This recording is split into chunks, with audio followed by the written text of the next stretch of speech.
सभी को जय श्री राम। जय श्री राम। मंदिर में सभी का बहुत बहुत स्वागत है। आज की कथा शुरू करने से पहले एक चीज और बताते हैं कि आज अभी कुछ दिन पहले ही देव उठनी एकादशी हुई है। किसी ने सुना इसके बारे में? इसको कई जगह भारत में देव दिवाली भी कहा जाता है। इसको देव दिवाली भी कहते हैं भारत में कई जगह। मतलब एक दिवाली हमने मनाई जिस दिन भगवान राम अयोध्या पहुंचे, उस दिन लोगों ने मनाई। फिर उसके कुछ दिन बाद ही जब उस दिन अमावस्या होती है, अमावस्या के कुछ दिन बाद ही जब देव उठनी एकादशी बोलते हैं उस दिन क्या होता है कि कहते हैं कि उस दिन देव जो हैं, देवता लोग जो हैं, जो इस 4 महीने के लिए सो जाते हैं, सुसुप्त अवस्था में चले जाते हैं, वो उठते हैं। तो इसके बाद सारे मंगल कार्य शुरू होते हैं। सारे देखेंगे लोग, अब आपको शादियों के इनवाइट आने मिलने शुरू हो गए होंगे कि भाई आ जाओ, मैरिज है किसी का, कुछ और संस्कार है, तो इस सब तरह के लोगों के काम शुरू हो जाते हैं। तो यहाँ से कहते हैं कि देवता उठ जाते हैं। तो देव उठनी एकादशी भी कहा जाता है इसे, या देव दिवाली कहा जाता है। तो कई लोग इसको देव दिवाली कहते हैं भारत में, कई जगह देव उठनी एकादशी कही जाती है। तो इस दिन से सभी मंगल कार्य, सभी शुभ कार्य की शुरुआत हो जाती है। कथा को शुरू करते हैं। कथा जो चल रही है, तुलसीदास जी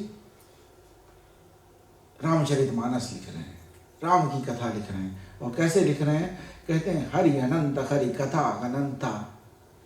हरि अनंत है, हरि की कथा भी अनंत है। और उसके बाद क्या कहते हैं?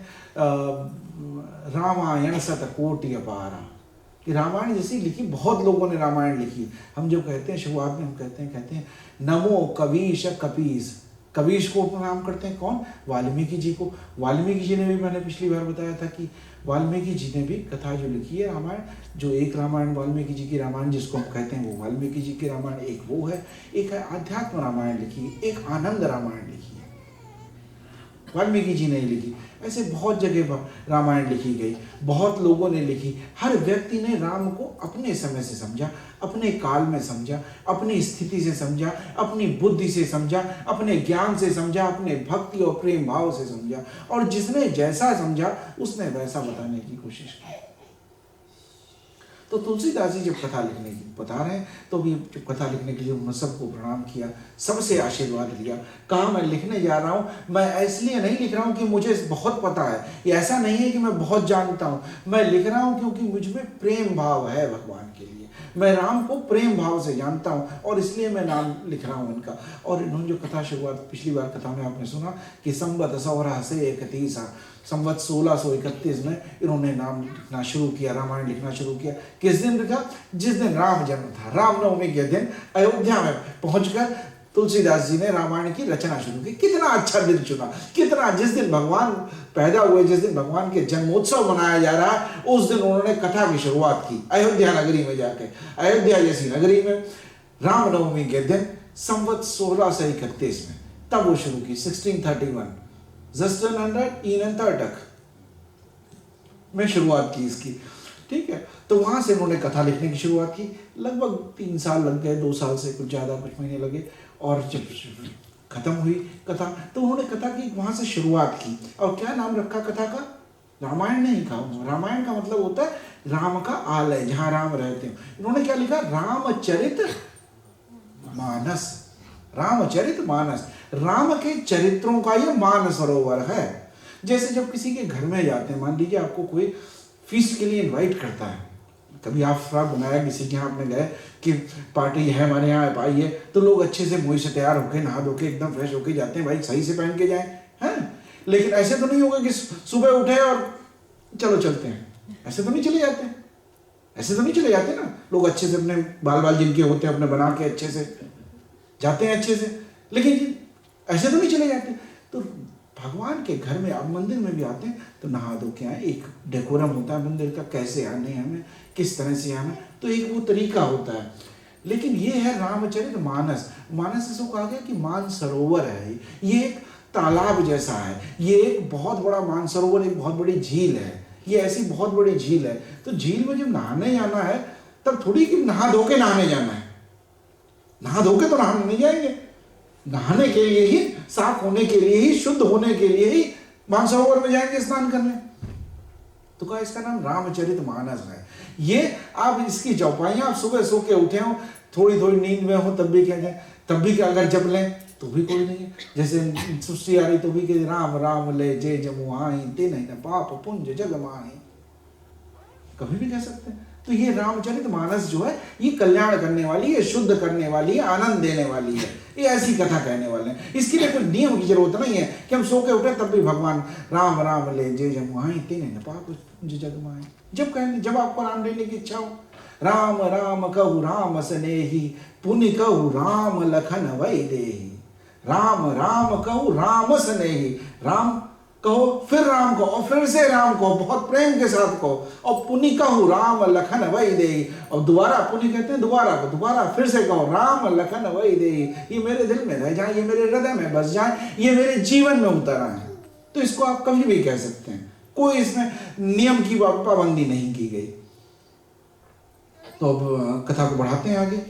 जस मानस जेहि विधि भयो, जग प्रचार जेहि हेतु, अब सोई कहूँ प्रसंग सब, सुमिरि उमा वृष केतु सियावर राम जय जय राम, मेरे प्रभु राम जय जय राम।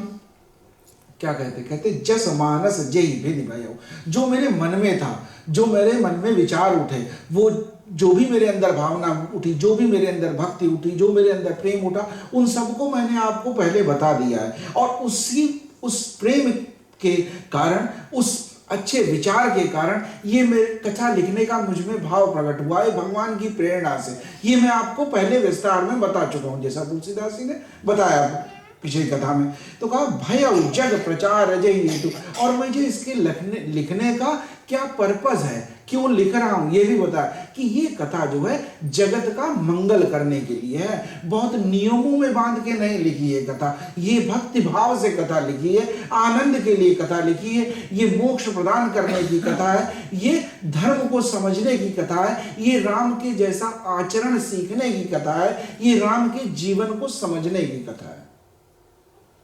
ये कह रहे तुलसीदास जी। अब सोई कहूं प्रसंग सब, अब जो आगे कथा कैसे बढ़ेगी वो अब सब प्रसंग बताऊंगा। अब प्रसंग कहते हैं कि जो इवेंट्स होने वाले हैं, आगे जो होने वाला है वो सब मैं बताऊंगा। किसको? सब सुमिरि उमा वृष केतु। किसको सुमिरन करूंगा? पहले किसको सोचूंगा मन में, किसका ध्यान करूंगा? सुमिरि उमा वृष केतु, पार्वती जी को सोचूंगा। और वृष केतु, वृष केतु किसे कहते हैं? शंकर भगवान को। वृष कहते हैं नंदी जी को, और केतु कहते हैं जो ऊपर बैठा हुआ है। तो बैल के ऊपर, नंदी जी के ऊपर बैठे हुए शंकर जी हैं, तो उनका सुमिरन करता हूं, उमा जी का, पार्वती जी का। और लेकिन आपने एक बात सोची, उमा भगवान ने पहले जब ये जो तुलसीदास जी कह रहे हैं, सबसे पहले उन्होंने किसको बिडांट बोला? सुमिरन किसका करने कहते हैं? उमा जी, उमा पार्वती जी को। क्योंकि वो बात जानते हैं कि जब पार्वती जी ने ये प्रश्न किया तभी ये कथा, अगर पार्वती जी शंकर जी से ये प्रश्न न करती तो कथा कैसे होती? सब लोग कथा हम सुन पाते? नहीं सुन पाते। तो इसलिए पहले पार्वती जी को उन्होंने सुमिरन किया, उनको याद किया। और शंकर जी ने कहा, यहां का वृष केतु, क्यों नंदी बाबा को याद करते हैं? नंदी बाबा जो है, बाबा नंदी जो है, वो धर्म के प्रतीक हैं, वो वेद के प्रतीक हैं। और जो धर्म और वेद दोनों का नियंत्रण करने वाला है, जो उनके ऊपर नियंत्रण करने वाला, वो है वृषकेतु, वो है भगवान शंकर। वो गुरुओं के भी गुरु हैं, वो आदि गुरु हैं, वो जगत गुरु हैं, सबसे पहले गुरु हैं, ज्ञान के अधिष्ठाता हैं, वो वाणी के देवता हैं, वो नृत्य के देवता हैं, वो संगीत के देवता हैं, ये सब गुरु हैं। वो जगत के परम पिता परमात्मा कहा जाए या उन्हें कहा जाए जगत गुरु हैं, वो आदि गुरु हैं, उनसे पहले कोई गुरु नहीं था। ऐसे हैं, तो उन दोनों का सुमिरन करें। इसलिए वृषकेतु कहा गया। गुरु तो बहुत हो सकते हैं, लेकिन धर्मनिष्ठ, वेद गुरु, ज्ञान का गुरु, तो ऐसे गुरु हैं, उनको प्रणाम करके मैं उनको नमन करके फिर कथा बताऊंगा, सारी कथा बताऊंगा, जैसी मेरे समझ में आई वो मैं सब बताऊंगा। ऐसा कह के शुरुआत करते हैं। शंभु प्रसाद सुमति अहुलसी, रामचरित मानस कवि तुलसी। बहुत बढ़िया चौपाई है। शंभु प्रसाद सुमति ही अहुलसी, शंभु के प्रसाद से, भगवान शंकर के प्रसाद स्वरूप है ये। जैसे भगवान शंकर ने अगर ये कथा न कही होती तो ये कथा हम सबको नहीं मिलती, हम सब न जान पाते। तो ये भगवान शंकर का एक प्रसाद है जगत के लिए। उस गुरु ने हम सबको सुनाने के लिए, समझने के लिए प्रसाद रूप में दी है कथा। तो क्या करें, शंभु प्रसाद सुमति ही अहुलसी। सुमति, उनकी प्रेरणा से ही मेरे अंदर ये सद्बुद्धि आई कि मैं वो कह सकूं, भगवान शंकर की प्रेरणा। इसलिए जब कथा की शुरुआत करते हैं हम सब क्या कहते हैं, ओम नमः पार्वती पतये हर हर महादेव। तो आदि गुरु को याद करते हैं, उन्हीं की कृपा से ये कथा हम सुन पाए हैं, तो उनको याद करते हैं हम सबसे पहले। तो क्या कहते हैं, शंभु प्रसाद, शंभु के प्रसाद से, भगवान शंकर के प्रसाद रूप में ही हमें ये कथा मिली है। सुमति, और हमें बुद्धि जो हमारे अंदर ऐसी थी, हमें अच्छी, जैसे सुमति कहते हैं और कुमति कहते हैं। जैसे सुंदरकांड में आता है ना, विभीषण जी समझाते हैं, सुमति कुमति सब के उर राई, जहाँ सुमति तहाँ संपत्ति नाना, जहाँ कुमति तहाँ विपत्ति निधाना। सुमति क्या होती, अच्छी बुद्धि। आप अंदर देखिए, कई बार आपके अंदर अच्छी बुद्धि, बहुत अच्छा ख्याल आए, और कभी कभी बहुत बुरा ख्याल आता है, मन अंदर होता है। कई बार आप जानते हैं कि अच्छा काम तो नहीं है, लेकिन फिर भी मनुष्य है, जानते हैं कि गलत कर रहे हैं, इससे किसी को परेशानी होगी, लेकिन फिर भी कर देते हैं, तो वो कुमति है। तो क्या कहा विष्णु जी ने उसमें, क्या कहते हैं, जहां सुमति तहाँ संपत्ति नाना, जहां अच्छे विचार है, जहां अच्छी बुद्धि है, वही बुद्धि है। ऐसा थोड़ी कि हम सुबह उठते हैं, आज हमने नया मॉड्यूल लगाना है, इसमें हटा लिया, आज हम दूसरा सब लगा के घूम रहे हैं। ऐसी सुविधा तो रावण के पास ही थी, हमारे पास तो है नहीं ऐसी सुविधा, ठीक है, हम तो एक खोपड़ी वाले हैं। तो ऐसा तो नहीं मॉड्यूल बदल लेते हैं अपना। जहाँ जिस दिन आपके अंदर अच्छे विचार होंगे, अच्छी मति होगी, अच्छे विचार से आप करेंगे कोई काम, तो वो काम अच्छा होगा। और जहाँ कुमति, तो कहा गया जहाँ सुमति तहाँ संपत्ति नाना, जहाँ सुमति है वहाँ अच्छी संपत्ति है। संपत्ति का मतलब धन से ही नहीं है, बैंक बैलेंस से ही नहीं है, बड़े घर से या बड़े ऑटो से ही नहीं है। अच्छे विचार आना, एक अच्छी भावना होना, एक अच्छी भक्ति होना, भगवान के प्रति प्रेम होना, अनुराग होना, ये सब ही एक तरह की संपत्ति है। और यही संपत्ति है शायद जो हमारे साथ रहने वाली हमेशा है। अच्छा विचार आना, अच्छा कर्म करना, किसी के प्रति दया भाव रखना, करुणा भाव रखना, ये सब एक तरह की संपत्ति है। संपत्ति ये बहुत बड़ी है कि अगर आप कहीं किसी दिन ना हो, एक दिन आपको कहीं किसी ने बुलाया कि चलो हम लोग मिलेंगे, और उस दिन आप मिलने जाएं और वो मिले नहीं आप उनसे, तो कोई आपसे पूछे कि क्यों नहीं मिल पाए, आपको मिस करें, तो ये भी एक तरह की संपत्ति है कि लोग आपसे मिलना चाहते हैं, कहना चाहते हैं, बात करना चाहते हैं, ये भी एक तरह की संपत्ति। तो जहाँ सुमति तहाँ संपत्ति नाना, जहाँ कुमति तहाँ विपत्ति निधाना। कुमति, रावण के अंदर कुमति आ गई तो विघ्नाश शुरू हो गया वहीं से। तो क्या कहते हैं, ये कथा जो है भगवान शंकर के प्रसाद रूप में मिली है, और जब सुमति आई तब मिली है। फिर क्या कहते हैं, सुमति ही हुलसी। हुलसी कौन है, तुलसीदास जी की माँ है। अब बताइए कितनी बढ़िया बात है। यहाँ पे सबसे पहले आदि गुरु को याद किया जो सबके गुरु हैं, और उसके बाद जो है जीवन का प्रथम गुरु जो होता है, जो जीवन का प्रथम गुरु है हम सबके जीवन में, जिसने हमको सबसे पहले चलना सिखाया, बोलना सिखाया, खाना सिखाया, हर आचरण सिखाया, वो है हमारी माँ। तो सबसे पहले फिर अपनी माँ को याद करते हैं। पहले भगवान शंकर को कहा कि भगवान शंकर आपके प्रसाद स्वरूप ये कथा मिली है, और मैं इसी कथा का आगे विस्तार कहूंगा।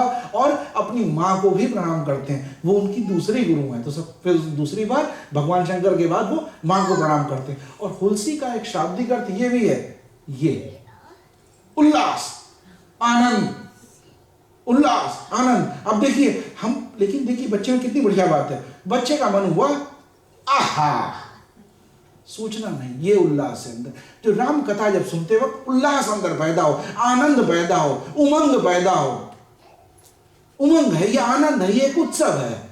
तो ये जो आनंद का उत्सव की बात है, तो कह रहे हैं कि मेरे अंदर वो उल्लास भी, सुमति तो मिले, अच्छी बुद्धि तो मिले, पर मैं लेजी हो जाऊं तो फिर कथा कर पाऊंगा नहीं, मेरे अंदर आनंद भी बना रहे। तो देखिए कितनी बढ़िया, एक शब्द में दो अर्थ हैं। एक कहते हैं अपनी माँ को प्रणाम करते हैं, सुमति ही हुलसी, और दूसरा कहते हैं कि हृदय में उल्लास मेरे पैदा हो, आनंद पैदा हो, भक्ति भाव पैदा हो। तो तुलसीदास जी की जो रचना शैली है, जिस तरह वो लिखते हैं, उसमें आप देखेंगे बहुत विद्वत्ता भी है, लेकिन सबसे ज्यादा उसमें भाव की प्रधानता है, भक्ति की प्रधानता है। फिर क्या कहते हैं, रामचरितमानस कवि तुलसी। ये जो रामचरितमानस है, आप सभी लोग जानते हैं कि रामचरितमानस क्यों कहा गया इसे। तो रामचरितमानस, इसके जो कवि है तुलसी हैं। तुलसी के पुत्र तुलसी, उल्लास से भरे हुए, सुमति से भरे हुए, आनंद से भरे हुए, भक्ति भाव से भरे हुए तुलसी हैं। अब आप देखिए इसको अर्थ में लिखिए, एक तुलसी माँ से एक बेटा है और दूसरा आनंद और भक्ति और ज्ञान से उत्पन्न जो है वो तुलसी इसकी कविता कर रहे हैं। तो किस भाव से लिख रहे हैं? मैं अपने आनंद से और ज्ञान को रख के और अपने भक्ति भाव से ये कथा लिख रहा हूं, ऐसा तुलसीदास जी कहते हैं। करई मनोहर मति अनुहारी, सुजन सुचित सुनिले सुधारी। क्या कहते? करई मनोहर मति अनुहारी, मैं अपनी मति से, अपनी बुद्धि से, जो भगवान की प्रेरणा से मेरे अंदर जो बुद्धि हुई है, उस बुद्धि की प्रेरणा से मैं जितना अच्छा लिख सकता हूं, मैं अपनी पूरी कोशिश करके अच्छे से ये कथा कहने की कोशिश करूंगा। और सुजन सुचित सुन ले वो सुधारी, सज्जन लोग जो हैं, जो भक्ति भाव से प्रेरित हैं, वो लोग जब इस कथा को सुनेंगे तो उनके अंदर भी आनंद मिलेगा। जैसे कहा गया कि ना, तुलसीदास जी कहते हैं तुलसी अपने राम को रीझ भजो या खीज, उल्टे सीधे जामी हैं खेत पड़े सब बीज। कि जब खेत में डालेंगे बीज, कोई भी बीज आप ऐसे फेंक दीजिए, थोड़ी देर में कुछ तो हमको निकल आएगा। कई बार आप देखते हैं कि लोग रोड साइड में जो कुछ अगर पेड़ निकल आया, चल जाता है, अच्छा हो जाता है, कई बार उसे रेगुलर पानी मिलता रहा, चलता रहा। लेकिन एक जो खेती करता है, जो फार्मर जो होता है, वो होता है, तो वो जमीन को एक बार तैयार करता है, अच्छे से उसमें जमीन समतल करता है, फिर बीज लगाता है अच्छे से और फिर चलाता है, तो उसकी फसल अच्छी होती है जो ऐसे उग गया उसकी, ठीक है, उग तो गया भाई।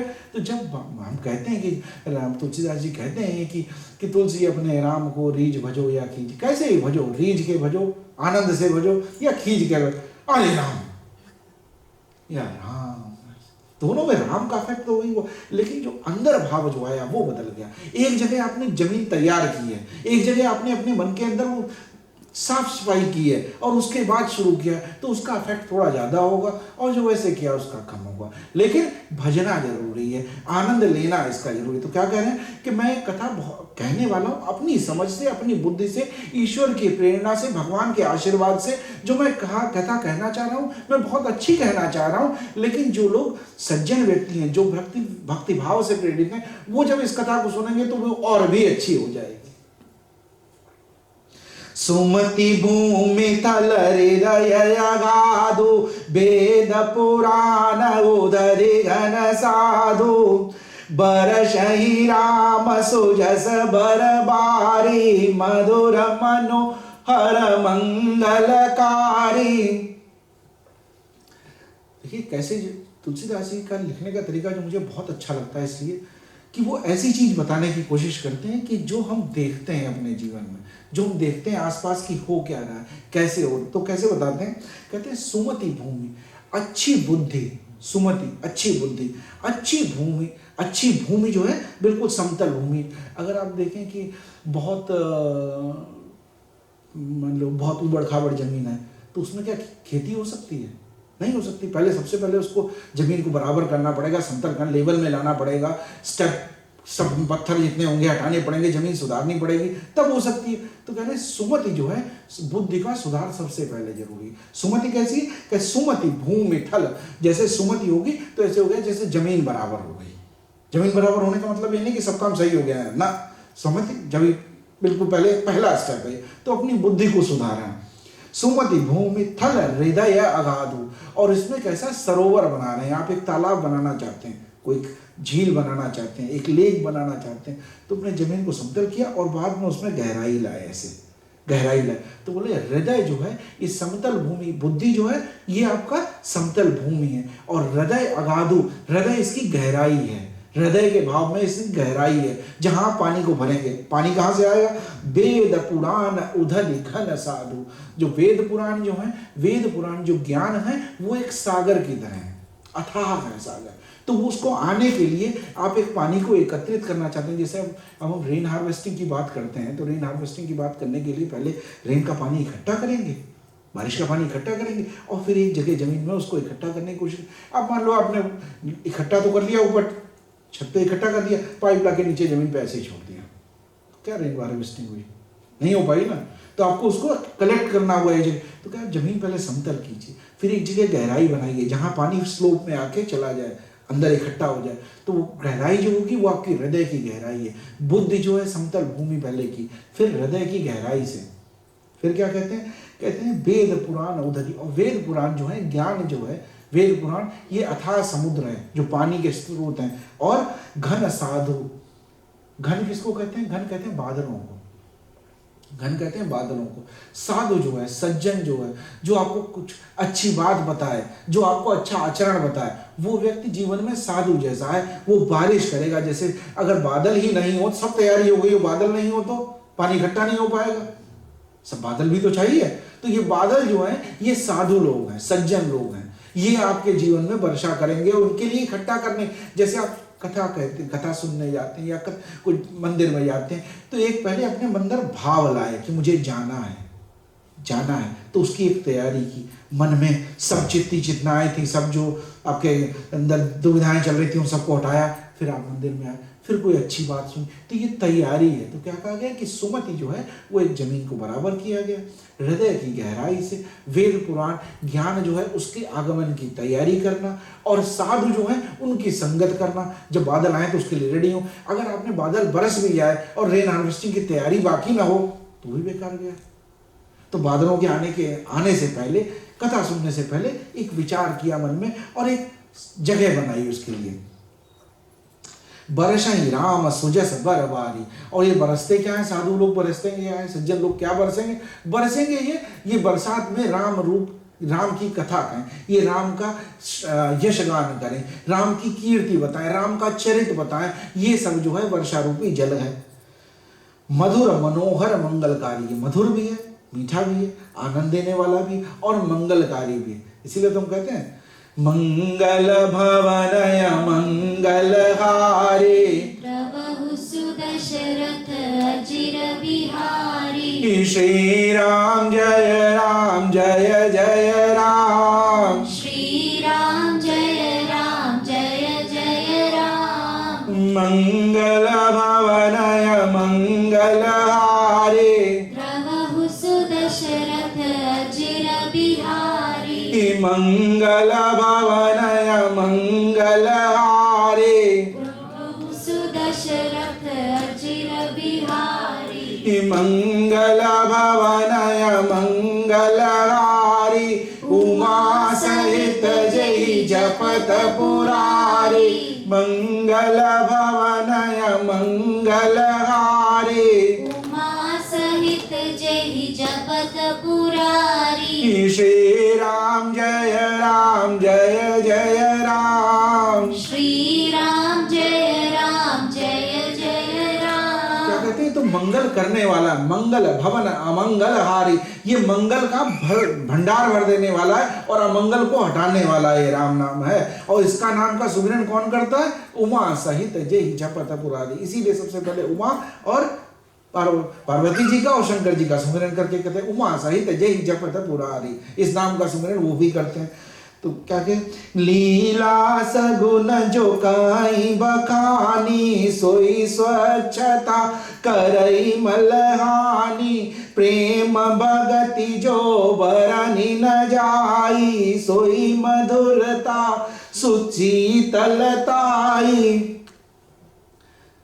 कहते जब ये कथा आपने सुनेंगे तो ये कथा कैसी, वर्षा रूपी है, राम की कीर्ति, राम का यशगान है। और लीला सगुन जो कहाँ ही बखानी, जो लीलाएं हैं भगवान की, जो लीलाएं हैं भगवान के, जो आचरण है, उन सबको जो बताने का जो तरीका है, कहते हैं जो कहाँ ही बखानी, सोई स्वच्छता करई मलहानी। ये क्या करता है, ये स्वच्छता करने के लिए, हमारे मन की शुद्धि के लिए है। जो कथा हम बार बार कथा सुनते हैं, बार बार कोई पाठ करते हैं, बार बार हम भगवान का सुमिरन करते हैं, तो ये हमें निर्मल करने के लिए, साफ करने, जैसे हम रोज शावर लेते हैं डेली, शावर लेने के लिए ऊपर की सफाई है ये, पर मन की सफाई के लिए, बुद्धि की सफाई के लिए, सुमति के लिए, अच्छी बुद्धि के लिए, जो है मन के अंदर अच्छे भाव आने के लिए भगवान नाम का सुमिरन होता है गया कि वो मंगल करने वाली है।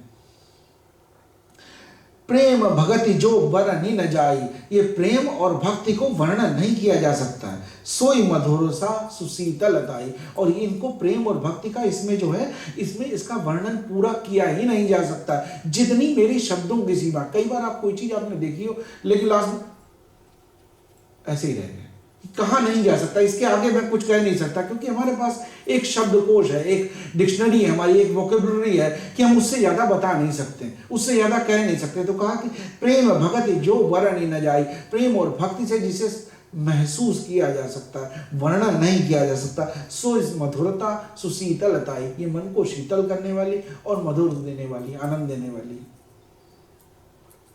एक कथा याद आ गई, आचरण की बात हुई तो एक बार क्या हुआ कि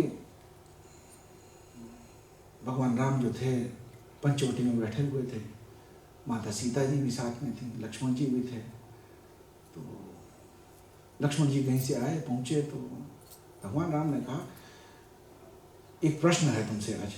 बोले भगवान मैं तो खुद ही उत्तर की तलाश में रहता हूँ, आप मुझसे प्रश्न पूछ रहे हैं। बोले नहीं, आज हमारा थोड़ा तुम्हारी भाभी के साथ हमारा कुछ बातचीत हुई, तो हम दोनों में एक बात हो गई, वहाँ समझ में नहीं आ रहा कि क्या सही है। बोले क्या क्या बात हो गई? बोले हमने कहा कि हमारे पैर अच्छे हैं, उन्होंने कहा हमारे पैर अच्छे हैं। किसके चरण अच्छे हैं? किसके चरण अच्छे हैं? अब लक्ष्मण बोले हमें क्यों चक्कर में डाल रहे हो, आप अपना आपस में देख लो, हमें क्यों बेकार में चक्कर में डाल रहे हो, दोनों के ही अच्छे। बोले नहीं तुम ही बताओ। बोले नहीं अब दोनों के अच्छे हैं, उसमें मैं क्यों चक्कर, अब जैसे कि बता कि आप दोनों लोग समझ लीजिए, हमें क्यों चक्कर में डाल रहे हैं, जिसको कह देंगे वो। तो उन्होंने कहा कि नहीं तुम वैरागी हो, विरागी हो, वीतरागी हो और ज्ञानी भी हो, तुम ही बताओ। तो उन्होंने कहा कि वैसे माता जानकी, बोले माता जी भाभी चरण तो आपके ही सुंदर है। तो सीता जी खुश हो गई, वाह सही कहा। बोले लेकिन आप ज्यादा खुश ना हो, आपके चरण सुंदर इसलिए हैं कि भगवान राम आपके साथ हैं। तो भगवान राम खुश हो गए, है ना। बोले आप दोनों लोग भी खुश मत होइए ज्यादा, आप दोनों के चरण इसलिए सुंदर हैं क्योंकि आपका आचरण सुंदर है। आप दोनों के चरण इसलिए सुंदर हैं क्योंकि आपका आचरण सुंदर है। इसलिए इसका नाम कहा गया रामचरितमानस, कि राम के चरित्र का बखान है, राम के आचरण को समझे। इसलिए हमेशा कहता हूं राम ऐसा पथ है जिस पे राम सिर्फ चल सके।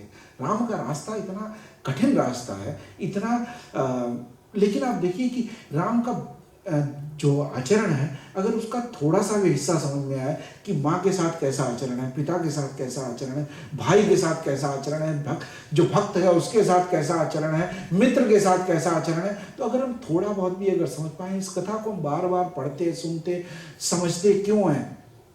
सिर्फ इसलिए कि हर बार कुछ थोड़ा सा अलग हमें मिल जाए तो शायद जीवन में बदलाव आ जाए। सो जल सुकृत साली हित होई, राम भगत जन जीवन सोई। कहते हैं जब ऐसे जल इकट्ठा किया गया, अगर रेन हार्वेस्टिंग के लिए जल इकट्ठा किया गया, जल हो गया, तो ये क्या करने के काम आएगा? फसल के लिए इरिगेशन करने के काम आएगा, सिंचाई करने के लिए काम आएगा। तो क्या कहते हैं? सो जल सुकृत साली हित होई। साली कहते हैं धान को, पैडी जो राइस लगाते हैं उसके लिए, राइस के। तो बोले ये जो साल के हित के लिए होता है, जब ये सिंचाई का पानी उसको मिलेगा तो फसल अच्छी होगी। पानी तो जब चाहिए होगा तब तो मिलेगा नहीं, कैसा तो नहीं है कि अभी बरसात चाहिए अभी हो जाए, तो पानी कलेक्ट करके रखा, इकट्ठा किया। तो ये किसके लिए? साल हित हुई, ये फसलों के लिए अच्छा है, क्रॉप के लिए अच्छा होगा। राम भगत जन जीवन सोई, लेकिन राम भक्तों के लिए ये राम नाम ही वो सरिता है, राम नाम ही वो सरिता है जिसमें वो आनंदित हो सकते हैं। या कहेंगे राम भगत जन जीवन सोई, राम भक्त के लिए तो राम की कथा, राम के यशोगान, राम का नाम ही जो है वही जीवन है। मेधा मही गत सो जल पावन, सकिल श्रवण मग चले सुहावन, भर सुमानस सुतल तिराना, सुखद शीत रुचि चारु चिराना। मेधा मही गत सो जल पावन, मेधा कहते हैं बुद्धि को, मेधा कहते हैं मेधा मही, मही जो है धरती है, मेधा मही गत सो जल पावन। जब धरती में जमीन पे जल गिरता है तो कैसा गिरता है? क्या तुरंत उसको पी सकते हैं? नहीं पी सकते ना, जमीन में कीचड़ लगेगा, गंदा हो जाएगा। लेकिन जो होता है, जो लोग एक्सप्लोरेशन करते हैं, जो लोग ट्रैकिंग वगैरह के लिए जाते हैं, कहीं बहुत कोई बहुत रिमोट एरिया में चले गए, तब उन्हें पानी पीना होता है तो बारिश का पानी पी लेते हैं। कैसे पीते हैं वो? तो इधर गड्ढा खोद देते हैं, वेट करते हैं, देखते हैं कि मिट्टी जो है नीचे नीचे नीचे बैठ जाए, फिर हल्के से ऊपर से लेकर पी लेते हैं। हाँ, नॉर्मली हम नहीं करते हैं, लेकिन जब सिचुएशन अगर ऐसी जगह फंस जाए जहाँ आपको पानी नहीं मिल रहा है सही, तो आप ऐसा भी करेंगे कि पानी बैठ। तो इसको कहते हैं कि ना, विचार जब गिरे, जब कथा गिरे, तो थोड़ी देर उसको सोखने की कोशिश करें, रोकने की कोशिश करें, उसको फील करने की कोशिश करें, थिराने दें, थिर होने दें, स्थिर होने दें, मन के अंदर बैठने दें, हृदय में जाए। इसीलिए कहा कि हृदय की गहराई, हृदय में पहले वो उतनी गहराई इकट्ठा हो, उसको कथा का भाव लेने के लिए, जैसे हम कहते हैं फनल जैसा बनाना पड़ेगा पहले। अगर ऐसे जैसे आप प्रसाद लेते हैं, अगर जो पंचांग देते हैं, कई लोग होते हैं जैसे ऐसे, अब दे दो हमें इस पर, तो कहाँ मिलेगा?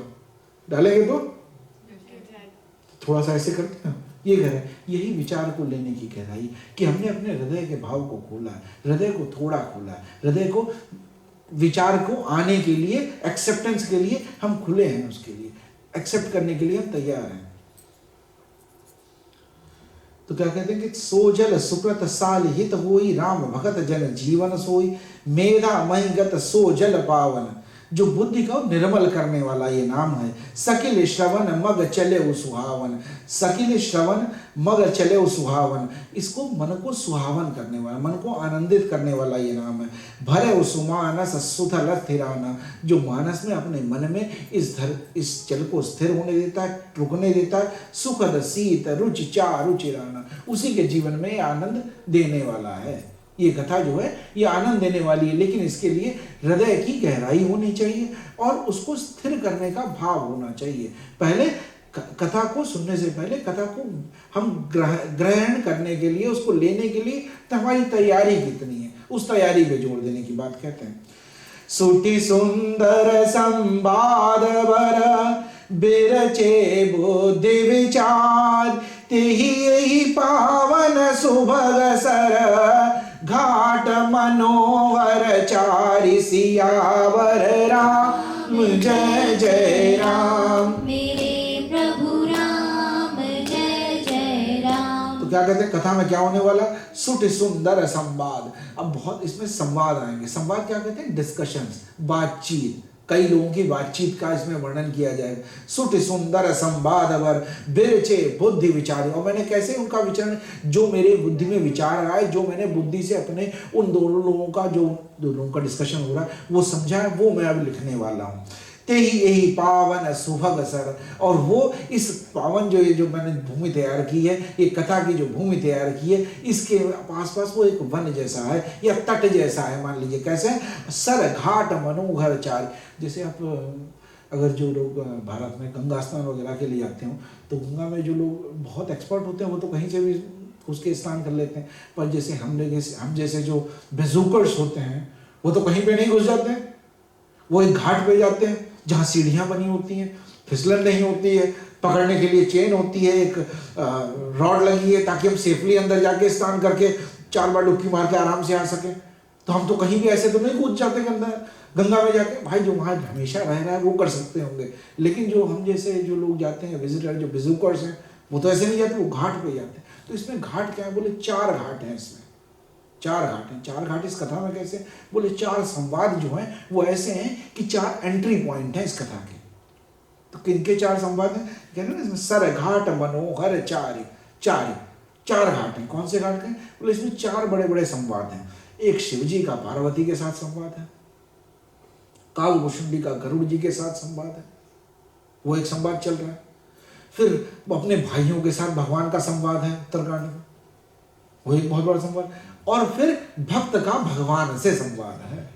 तुलसीदास जी तो संवाद कर रहे हैं, सभी साधुओं से मिल रहे हैं, सभी सन्यासियों से मिल रहे हैं, सभी का गान कर रहे हैं। तो ये 4 संवाद, ये इनके एंट्री पॉइंट है, इस सरोवर में उतरने के एंट्री पॉइंट है। आप सोचिए कैसे बता रहे हैं ये कि एक तालाब है, एक झील है बहुत बड़ी, आप उसमें स्नान करने जा रहे हैं, अपने मन की शुद्धि के लिए जा रहे हैं। आप दोनों उसमें देखिए, इसका फिलोसॉफिकल मीनिंग भी लीजिए और एक जो इन्होंने नेचर के हिसाब से बताया वो भी लीजिए। तो बोले 4 घाट हैं, इनके 4 एंट्री पॉइंट हैं। या तो उमा पार्वती संवाद से चलिए, काकभूषुंडी गरुड़ संवाद से चलिए, भक्तों का भगवान के प्रति जो संवाद है उससे चलिए, या तुलसीदास जी जो गाना कह रहे हैं, जो कथा कह रहे हैं शिव साधु होने की, उस कथा पे चलिए। सप्त प्रबंध सुभग सोपाना, ज्ञान नयन निरखत मन माना। सप्त प्रबंध सुभग सोपाना, सप्त प्रबंध है, इसमें 7 चैप्टर्स होंगे, 7 अध्याय हैं, 7 कांड हैं, जिनको हम कहते हैं बाल कांड है, फिर अयोध्या कांड है, फिर अरण्य कांड है, किष्किंधा कांड है, सुंदर कांड है, लंका कांड और उत्तर कांड। ये 7 अध्याय हैं, इसमें 7 अध्याय हैं। तो बोले क्या है, सप्त प्रबंध सुभग सोपाना। इसको मैंने इस कथा को 7 भागों में बांटा है, 7 हिस्से इसके किए हैं। ज्ञान नयन निरखत मन माना, इसको देखना कैसे कि आंखों से ही देख के पढ़ना नहीं है, ज्ञान की अपनी चक्षुओं से पढ़ना है। एक भारत में एक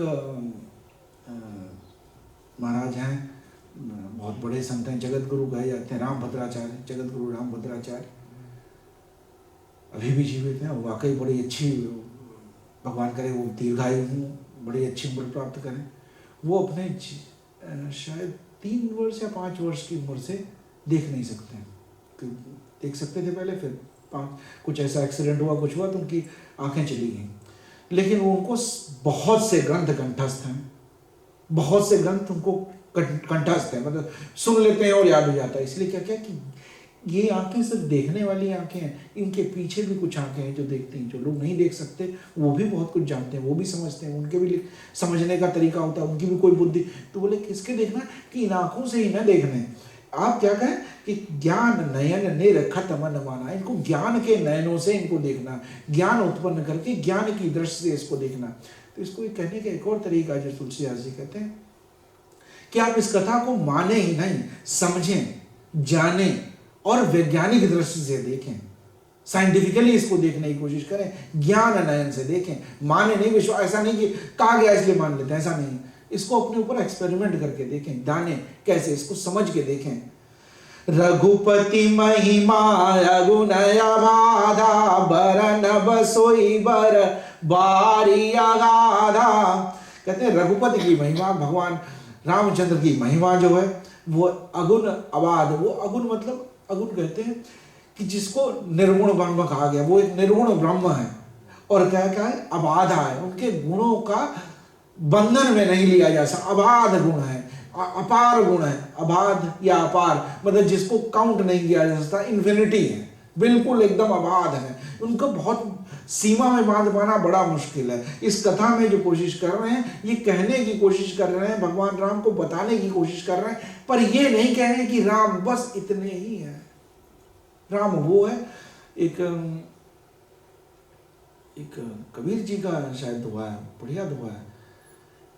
एक राम दशरथ का बेटा, एक राम जो घट घट में बैठा, एक राम जो संसार चलाए। मतलब एक बता कि एक दशरथ के बेटे राम हो सकते हैं, एक सबके घट घट में बैठा हुआ वो राम है। एक राम वो जो जगत चला रहे हैं वो, बोले एक चौथे राम है, वो जो सबसे पार हैं, जिनको कुछ कहा ही नहीं जा सकता, जिनके बारे में कहना ही असंभव है। एक बोले वो राम। तो राम को कहने के तरीके जिन्होंने बताए, अलग अलग तरीके बताए। तो ये कह रहे हैं कि राम के गुणों का वर्णन करना कोई ऐसा नहीं है कि लिमिटेड है, मैं कह दूं इतनी कथा है, इतनी, जैसे आप कहते हैं कि इतनी चीज को बताना है तो आप एक पैरा में बता दिया, एक पेज लग गया, एक बुक लग गई। बोले सप्त प्रबंध सोपान बनाया, लेकिन इसमें भी राम को सीमित कर पाना, इसमें ये नहीं पॉसिबल। देखिए कितनी बढ़िया बात है। हर व्यक्ति जब हम किसी को कोई इंफॉर्मेशन देते हैं, क्लार इतना ही, क्लॉक बता दिया, बस इतना ही है, इससे आगे कुछ नहीं कहते हैं। लेकिन तुलसीदास जी कहते हैं, क्या कहते हैं कि मैं इतना सब कह रहा हूँ, ये सब बता रहा हूँ, लेकिन ये इतना ही नहीं है, इसके अलावा भी है। ये वो राम की कथा है जिनको मैंने समझा, मैंने जाना, जो मेरे हृदय में है, जो मेरे भक्ति भाव से, मेरे ज्ञान से, मेरी इंद्रियों से जो मैंने समझा है, बस उतने हैं। आपके हृदय में आपके खुद अपने राम हैं। ये कथा जो है ये एक ब्रिज है जो आपको, जो मैंने समझा राम, उससे अपने राम तक कनेक्ट कर देगी। बस ये वही व्यक्ति कह सकता है जिसमें अभिमान शून्य हो गया। ये नहीं कह रहे कि ये ज्ञान जो मैंने बता दिया बस बात इतनी है, इसके अलावा कुछ नहीं, ऐसा नहीं है। वो कह रहे ये जो है ये एक ब्रिज जैसा बना देगी, एक ब्रिज बन गया जिससे आप अपने राम तक पहुंच जाएंगे। बरनव सोई बर बार अगाधा, लेकिन जो मैं वर्णन करूंगा तो मैं वर्णन करते वक्त कोई मैं जानता हूं कि रघुपति का चरित्र बहुत बड़ा है, अपार है, अगाध है, बहुत बड़ा है, लेकिन मैं जब कहूंगा तो मैं अपने हृदय के अंदर कुछ रोकूंगा नहीं। जो मेरे अंदर भाव आएगा उसको मैं पूरे भक्ति भाव से, आनंद से कहने की कोशिश करूंगा। राम सिय जस सलिल सुधा सम उपमा बीच विलास मनोरम, पुरैन सहन चारु चौपाई, जुगति मंजुमनि सीप सुहाई। अब फिर वहीं पर पीछे जाते हैं, कहते हैं जो हमने झील बनाई थी, लेक बनाया था, उसके लिए कहते हैं कि राम सिय जस सलिल सुधासम। राम और सीता का यशगान, उनका जो वर्णन है, उनके चरित्रों का वर्णन से ही ये जो झील बनी है वैसी ही बनी है। ये उनका जो इसका जो निर्मल जल है वो राम और सीता के गुणों से ही ये झील बनी है, समझ लीजिए। और ये सुधासम है। सुधासम कहते हैं, सुधा कहते हैं अमृत को, और सम मतलब जैसे, ये अमृत के जैसी हैं। उपमा बीच विलास मनोरम, और जो इसमें लहरें जो उठ रही हैं वही आनंद देने वाली लहरें, जो इसमें लहरें उठ रही वैसी मैंने उपमाएं दी। उपमाएं कैसे कहते हैं कि जैसे हम कहते हैं कि चंद्रमुखी, चंद्र जैसी, ठीक है, चंद्रमा, चंद्रमा से तो किया, ऐसा मतलब नहीं कि चंद्रमा जैसा है, मतलब वैसा। आप किसी से कंपेयर करते हैं, कहें वो बिल्कुल एकदम जैसे, हमें भी कोई कह सकता है वो हाथी जैसा है। मोटा है, मोटा बताने के लिए क्या करिए। अब इसका मतलब ये नहीं कि मैं हाथी हो गया, मेरे सूढ़ हो गई, मोटा है, ऐसी बात कह दी तो कह दिया भाई वो बच्चा बहुत चंचल है, एकदम हिरण जैसा भागता है, तो हिरण नहीं हो गया, ये उपमा देने वाली बात हो गई। तो बोले जो उपमा दी गई है इसके अंदर, वो इसमें लहरें जैसी हैं जिससे हम समझ पाएं। हम ज्यादातर उपमा क्यों देते हैं, जब किसी के बारे में हम कुछ कहते हैं तो कैसे, जब हम किसी को कंपेयर करते हैं तो क्यों बताते हैं कि ऐसा, बोले वो एकदम बहुत ज्यादा स्मार्ट है, फॉक्स जैसा, एकदम फॉक्स जैसा। तो क्यों बताते हैं ऐसा, क्योंकि हम एक कंपैरिजन कर पाए, एक समझ पाए कितना बहुत तेज दौड़ता है, कैसा, चीते जैसा, घोड़े जैसा। तो वो ऐसा तो नहीं है घोड़ा बन जाता है जब दौड़ता है, नहीं, चीता बन जाता है, ऐसा एक बताने का तरीका है कि कितना तेज, तो इतना तेज बताने की। तो बोले जो उपमाएं दी गई हैं बीच बीच में, जैसे यहाँ पे जो उपमा दे रहे हैं कि एक जो राम और सीता जी के जो गुणों का सागर जो है, जो उनके गुणों को, वो गुण ऐसे हैं जैसे एक अमृत जैसा भरा हुआ जल हो, जिसमें जाके जिसको सुमिरन करके, जिसको भज के, जिसका सुमिरन करके हम निर्मल हो जाए। तो ऐसा थोड़ी कि रामचरित जो है पानी जैसा, ऐसा नहीं कि पानी जैसा निर्मल है, जीवनदायक है, प्रेरणादायक है, हमें शुद्ध करने वाला है, इस भाव से लिखा है। पुरैन सघन चारु चौपाई, यहाँ इसमें बहुत सी चौपाइयाँ लिखी हैं। चौपाई कैसी हैं, कहते हैं पुरैन सघन।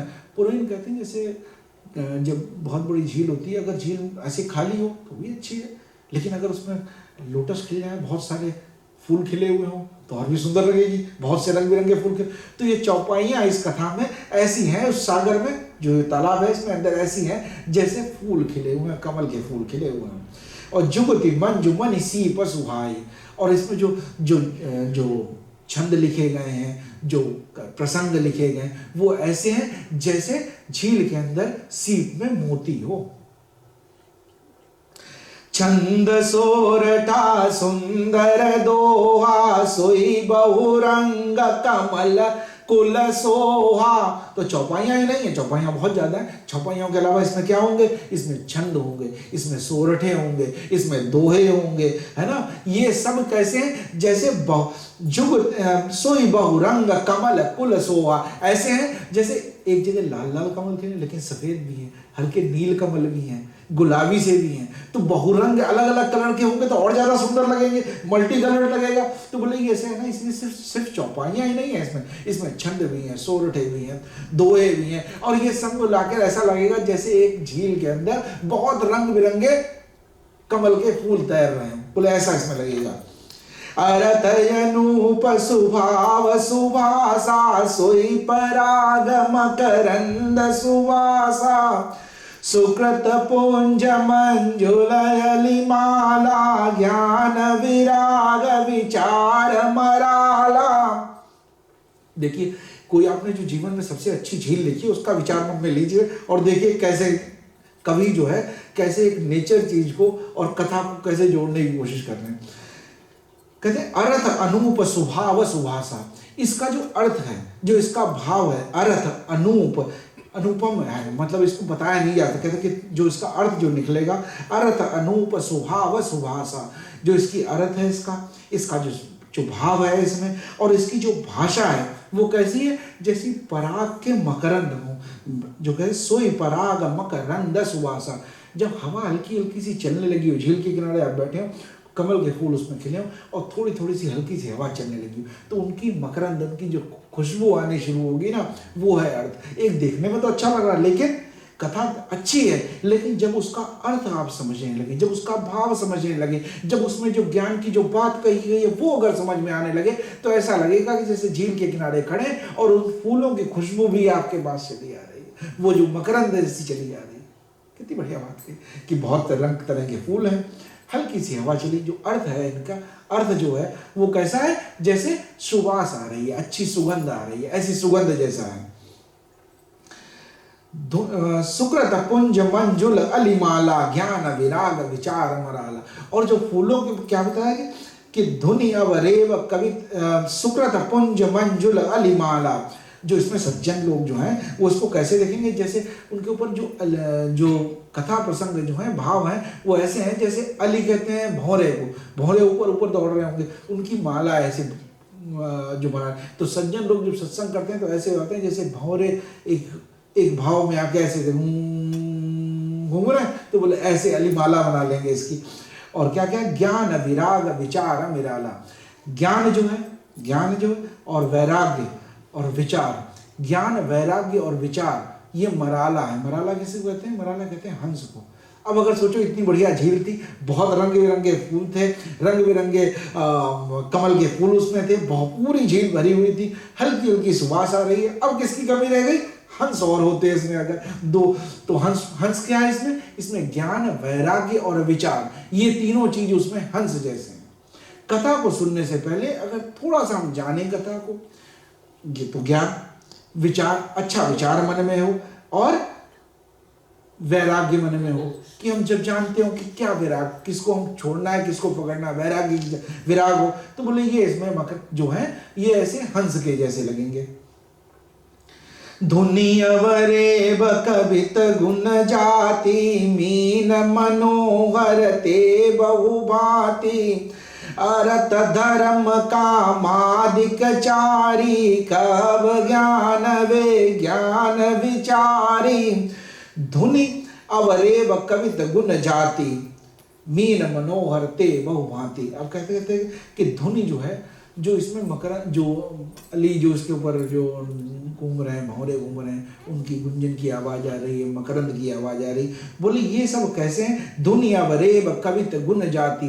जो कवि जो है, कवि की कविता में सुंदरता, जैसे हम कई बार लिखते हैं कि बहुत बढ़िया लाइन लिखी है, कितनी सुंदर है, मतलब इसके दो दो अर्थ निकल रहे हैं, अलग अलग इसमें भाव आ रहे हैं, अलग विचार आ रहे हैं। तो बोले ये जो कवि का जो लिखा हुआ ऐसा लिखा है, ये कैसा है, जैसे उसमें मीन मनोहर ते बहुभांति। मीन कहते हैं मछलियों को। अब जैसे वो जो झील जो थी उसमें थोड़ी मछलियां भी अगर हो तो और भी सुंदर लगने लगेगी, रंग बिरंगी मछलियां। तो वो जो कवि का जो भाव है, जो कवि की भाषा लिखने की है, जो उसमें जो अच्छे शब्द यूज किए, जो उनका प्रयोग किया गया, वो उस झील की मछलियां हैं।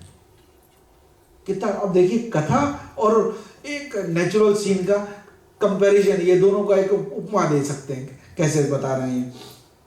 अर्थ धर्म काम आदिक चारी, कहब ज्ञान विज्ञान विचारी। अर्थ धर्म कामादिक चारी, धर्म अर्थ काम और मोक्ष, ये हमारे यहाँ 4 साधन बताए गए।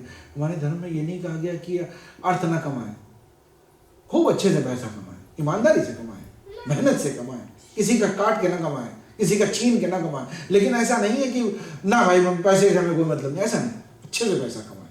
तो अर्थ बहुत जरूरी है। एक हम अच्छी जो बात कही गई कि अर्थ धर्म से मूलम अर्थम, धर्म हो ही नहीं सकता अगर अर्थ ना हो। तो पहले क्या कर, अर्थ कमाए अपने जीवन में, जीवन को। इसीलिए कहा गया, कहते हैं ना कबीर जी का एक दोहा, साईं इतना दीजिए जहाँ में कुटुंब समाए, मैं भी भूखा ना रहूं और साधु न भूखा जाए। दोनों चीजें नहीं, ऐसा नहीं भगवान मेरे को कुछ अच्छे दो भगवान, मैं भी अच्छे से खाऊं, तृप्त रहूं, आनंद में रहूं। ऐसा नहीं मुझे अभी खाया कल की चिंता रहे, वो भी नहीं रहे, मैं आनंद में रहूं। और मेरे घर जो कोई अगर आ जाए तो उसको मैं अच्छे से आनंद से भेज सकूं, अच्छे से आनंद से खिला सकूं। इतना दीजिए साईं इतना दीजिए जहाँ में कुटुंब समाए, मैं भी भूखा ना रहूं और साधु न भूखा जाए।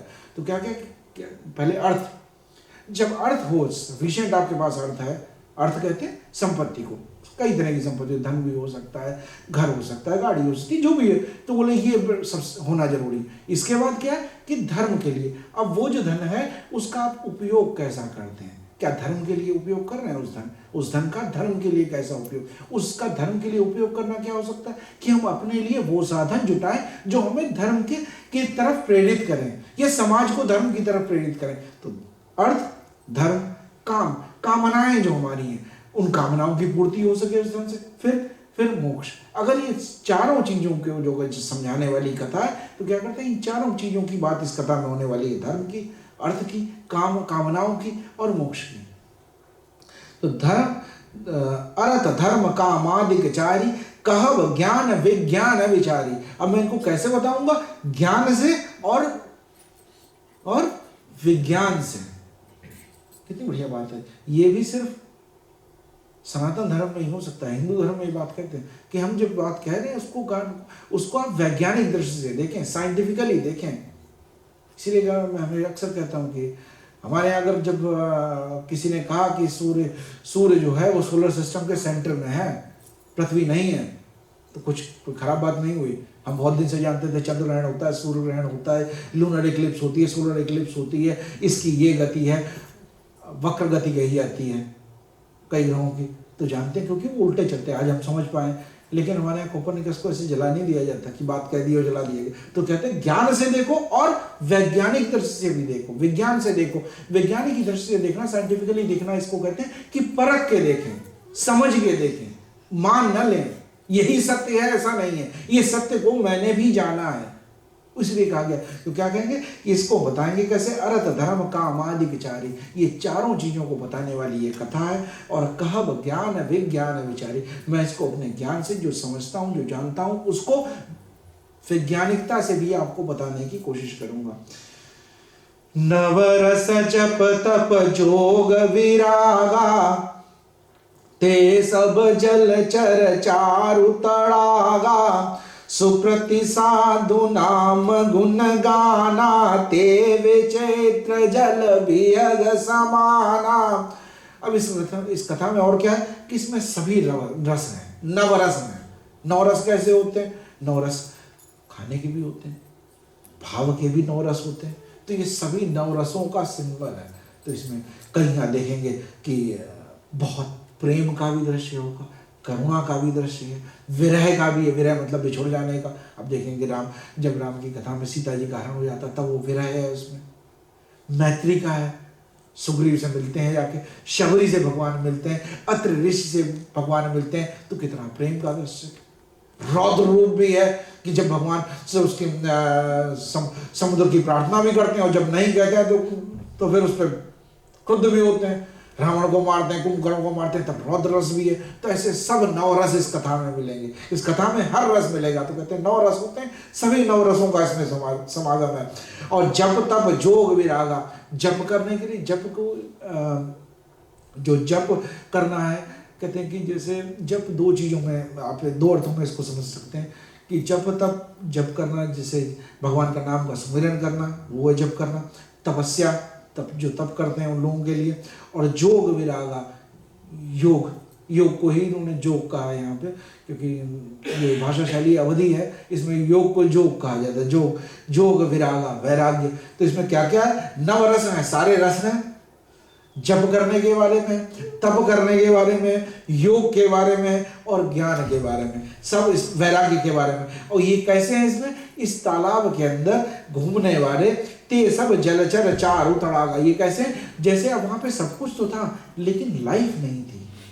मछलियां तो अंदर हो गई, कोई चिड़िया भी वहां पे चू चू कर रही हो, कोई पैरेट बैठा हो, कीट बैठा हो, वो भी कुछ आवाज कर रहा हो तो और भी सुंदर हो जाएगा। कोयल वहां गाना गा रही हो तो और सुंदर दृश्य हो जाएगा।